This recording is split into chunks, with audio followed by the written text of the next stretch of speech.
ইকরা international ইউকের সেবামূলক কর্মকাণ্ড দেখে সমাজের অন্যান্য অবস্থাসম্পন্ন মানুষ ও প্রবাসীরা আরও এগিয়ে আসা উচিত বলে মন্তব্য করেছেন সিলেটের অতিরিক্ত বিভাগীয় কমিশনার দেবজিৎ সিংহ। ইকরার উদ্যোগে চা শ্রমিকদের জন্য উন্নত মানের কম্বল বিতরণকালে তিনি এই মন্তব্য করেন। বিস্তারিত জানাচ্ছেন মঈনুদ্দিন মঞ্জু। ক্যামেরায় ছিলেন সিলেট অফিসের chief camera person Liton Chowdhury. শীতের তীব্রতা বৃদ্ধির পর থেকেই ইকরা ইন্টারন্যাশনাল ইউকে ধারাবাহিকভাবে সিলেটের বিভিন্ন অঞ্চলের সুবিধাবঞ্চিত মানুষদের মধ্যে শীতবস্ত্র বিতরণ কার্যক্রম শুরু করে। এরই ধারাবাহিকতায় এবার তারা সিলেটে খাদিমনগর এলাকায় চা শ্রমিকদের মধ্যে উন্নত মানের কম্বল বিতরণ করে। আমরা হয়তো বা শীতের খাবার দিছে না, কেউ তো দিছে না, আপনারা দিছেন আপনাদের যখন আমরা বড় খুশি হইলাম। আমরা শীতে খুব কষ্ট পাই আর বা এর লাগি আমরা কম্বলও লইতাম পারি না, টাকা পয়সা নাই। তারা এখন কম্বল দেয় আমরা তো খুব খুশি হয়েছি। আমরা শীতের কাপড় পাইরাম বা বুঝছেন, বহুত কষ্ট হয় না।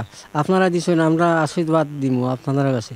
আমরা তো এই শীতের মাঝে কোনো কিছু পাইছি না, বা কেউ তো এরা কিছু দিছ না আমরা ঠান্ডার কাপড় চোপড়।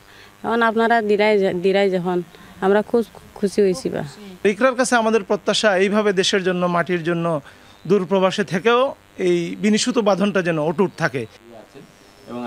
অনুষ্ঠানের প্রধান অতিথি সিলেটের অতিরিক্ত বিভাগীয় কমিশনার দেবজিৎ সিং বলেন, পিছিয়ে পড়া জনগোষ্ঠী হিসেবে চা শ্রমিকদের কল্যাণে সমাজের সবার এগিয়ে আসা উচিত। ইকরার সেবামূলক কর্মকাণ্ড দেখে সমাজের অন্যান্য অবস্থা সম্পন্ন মানুষ ও প্রবাসীরা আরও এগিয়ে আসবেন, এই আহ্বান জানান প্রধান অতিথি। ইকরা ইন্টারন্যাশনাল এটা খুব ভালো কাজ করছে, এবং যখনই আমাকে বলেছে আমাদের নূর ভাই, সাথে সাথে আমি বলেছি যে আমি আপনাদের এখানে যাব। তো আমার এটি ইকরা ইন্টারন্যাশনালের প্রতি যারা আমার অনুরোধ থাকবে, তাদের এই কার্যক্রম যেন আমাদের দেশের খেটে খাওয়া মানুষের জন্য যে তাদের যে কার্যক্রম, এটি যেন অব্যাহত থাকে। ইকরার বাংলাদেশ চ্যাপ্টারের চেয়ারম্যান মুক্তাবিসুন নূর শীতবস্ত্র বিতরণ কর্মসূচি বাস্তবায়ন করায় প্রবাসী দাতাদের প্রতি কৃতজ্ঞতা প্রকাশ করেন।